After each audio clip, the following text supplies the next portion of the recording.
Circuits is the study of moving charge. Usually in circuits we have a wire, a network of wires, resistors, capacitors. So in this unit we're looking at more what happens when we have a whole bunch of moving charges. In the last unit we were looking at what do individual charges do. So first definition is current. Current is the amount of charge that passes through a point in a certain amount of time. Conventional current we define as positive charge. But really what you should know is that if conventional current is flowing clockwise through a circuit, negative electrons are actually flowing counterclockwise. That's what's actually happening. But most of the time we just assume that the current is positive, and that's conventional current. In order for a current to flow we need a voltage. Usually this is a battery. Has a lot of different names, potential, EMF, all that just means voltage. And we need something to slow down the current so it doesn't go too fast, so it doesn't short out, so it doesn't heat up, and that's our resistance or our load. We can use Ohm's law to relate these three things, voltage, current, and resistance. But note that we can't just use Ohm's law anytime you have a voltage and a current. You have to know these things for a particular point in the circuit. Okay? You can't pick a current from one point in the circuit and a resistance from another point in the circuit and expect to get the voltage that way. You have to know for a particular point what the two things are. Power, just like in the first semester, is energy per time, and we have a simple power equation, P equals IV. Now when we combine that with Ohm's law, V equals IR, we get two more power equations. I find it very useful to just memorize the three. You can solve problems much faster that way. Go ahead and try this problem. Pause your video now. Okay, you should have tried this problem. Which of the following combinations of 4 ohm resistors would dissipate 24 watts when connected to a 12 volt battery? So it gives us the power and it gives us the voltage. And we're looking at which resistance network would be best. So I'm going to use my power equation that has PV and R in it, which is the last one. Power equals V squared over R. Now we know the power is 24 watts, and we know the voltage is 12 squared, so 144. So now I want to solve for R. What is R going to be? So R has to be 6 ohms.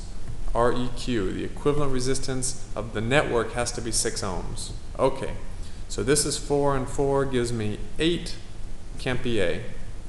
This is 4, 4 and 4 gives me 12, can't be D.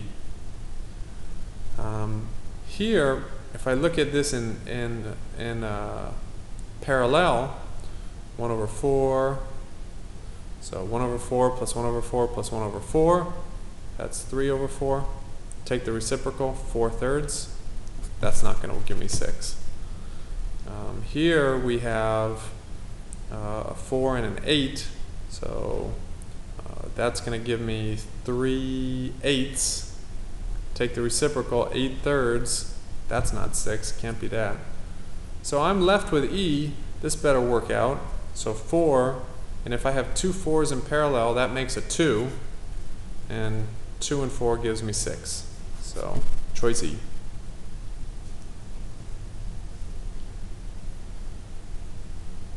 Okay, light bulbs. If you have a light bulb, the only way to make it light is that one side of the battery has to touch the foot at the bottom. That has to touch one side of your battery. and the other side of the battery has to touch the screw threads. So one side touching the foot, one side touching the screw threads. That will make a complete circuit and will turn the light bulb on, we hope. The brightness of a bulb is determined by the power. So if a question asks you about brightness, think back to your power equations. When you go buy a light bulb at a store and it says this is an 80-watt bulb, okay, this is assuming 120 volts. Even though the problem may not tell you 120 volts, you have to assume that this is rated for 120 volts. Okay, a light bulb's resistance does not change. So if you find the resistance in part A of a problem, you should use that resistance throughout the rest of the problem. You can't go in and change the resistance of a light bulb. We use an ammeter to measure the current. We have to hook that up in series. And we use a voltmeter to measure the voltage. We hook that up in parallel. Here's a little equation to find the resistance of a wire. This rho is not the density, it's called the resistivity. It tells you about how many imperfections are in the metal. L is the length of the wire and A is the cross-sectional area. Go ahead and try the next problem. Pause your video now. So we're shown 5 resistors, or 5 pieces of wire. We want to know which one has the greatest resistance. If I want to have a big resistance, and all I can change is the length and the area, I want a big length and a small area. So if I have a long, skinny wire, that's going to have a lot of resistance. If I have a short, fat wire, that's just going to have a little bit of resistance. So looking at these pictures, the longest wires are B and D, and the skinniest is B. That's going to have the greatest resistance.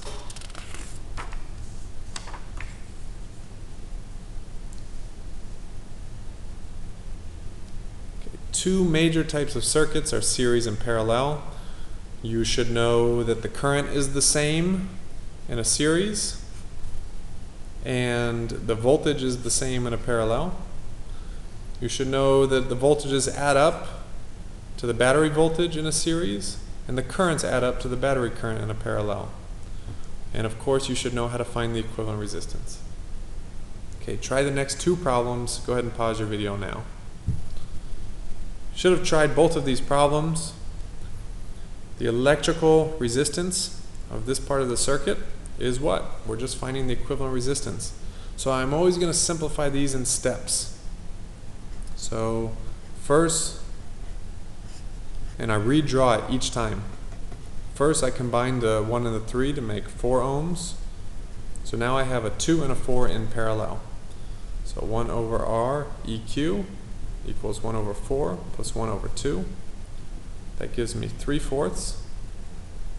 Don't forget, when using the parallel equation, take that reciprocal at the end.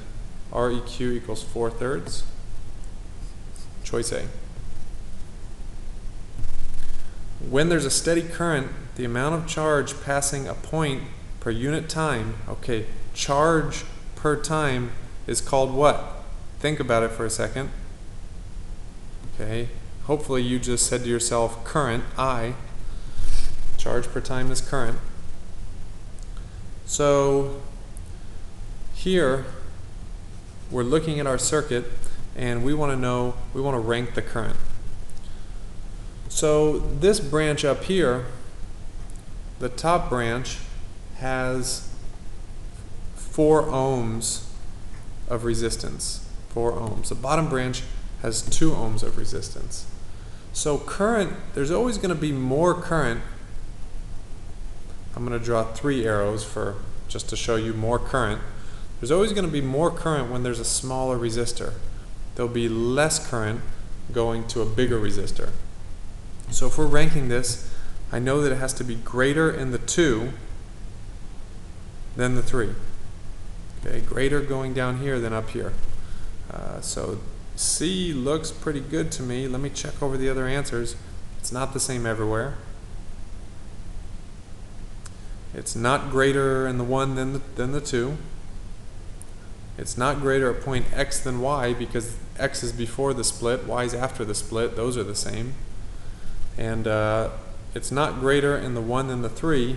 Those are in series, so they get the same current. So I'm happy with my answer C. Capacitors are used to store charge. Capacitors are 2 plates with a gap between them. Okay, they're used to store charge. This is our equation for capacitance. Epsilon naught is a constant. When you put in the charge, know that that's just the charge on one plate. So I have plus Q on one plate, negative Q on the other. Don't think that Q is the total charge, because the total charge is 0. So just use the Q on one of the plates.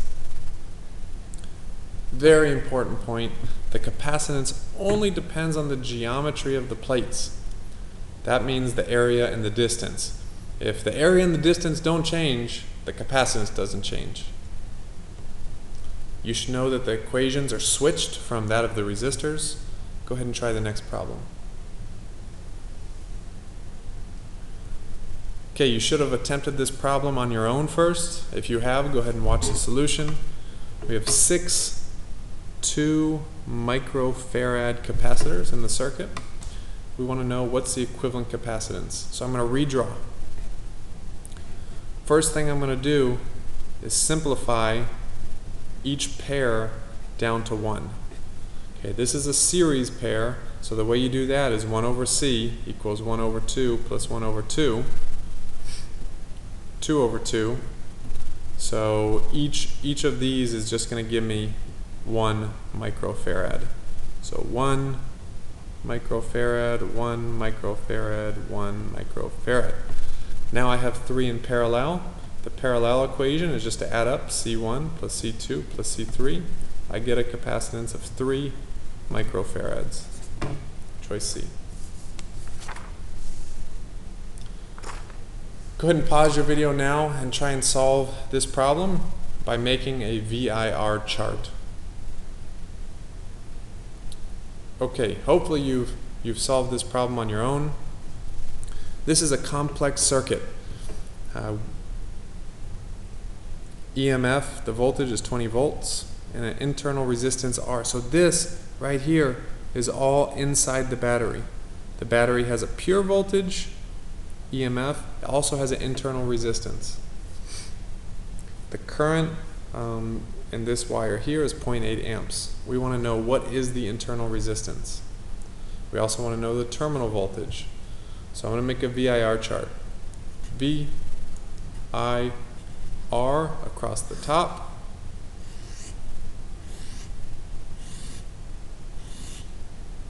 And then each row is something in the circuit. So I'm going to put in the little r, the internal resistor. I'm going to call one of those R1, the other one R2, and then I'll have the total at the bottom. Okay, little resistance we don't know. We know that R1 is 30 ohms. We know that R2 is 60 ohms. Okay. The current of 0.8 amps is going through the battery. So the battery gets the total. This you can also think of as the battery. So the battery gets 0.8 amps and the internal resistor gets 0.8 amps, but it splits. So these don't get the full 0.8 amps. The battery voltage is 20 volts.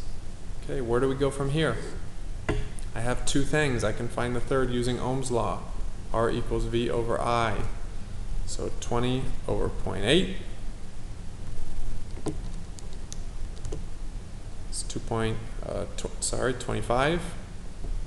So 25 ohms. 25 ohms. Okay. Now I know the total equivalent resistance of the circuit is 25 ohms. Okay. Okay, I can use that. I'm going to redraw the circuit. I'm going to simplify it. I have a 20-volt battery, 20-volt EMF, an internal resistance, and then I'm going to simplify the branch of the 30 and the 60 into some equivalent resistance. I'll call it big R. So 1 over big R equals 1 over 30 plus 1 over 60. That is 3 over 60. And take the reciprocal, 60 over 3 gives me 20. So these simplify to 20 ohms, and that tells me that my internal resistance is 5 ohms to give me a total of 25. So that's 5 ohms. So I've solved this problem. Okay. Now I'm going to fill out the rest of my chart. I know two things. I can always find the third using Ohm's law. So multiply 5 times 0.8 and you get 4 volts. So this gets 4 volts. These are in parallel, so they have the same voltage, both 16 volts. And I'll finish by dividing V over R. So 16 divided by 30 is 0.53 amps. And 16 divided by 60 is 0.27 amps. So I've filled out my whole VIR chart. I want to know the terminal voltage. The terminal voltage at the ends is my EMF. So voltage at the terminals is the EMF minus the voltage of the internal resistor, little r. Sorry, that's a little r. My EMF is 20 volts. The voltage of my little resistor is 4 volts. So the voltage at the terminal, okay, right on time, this battery at the terminals is going to give me 16 volts.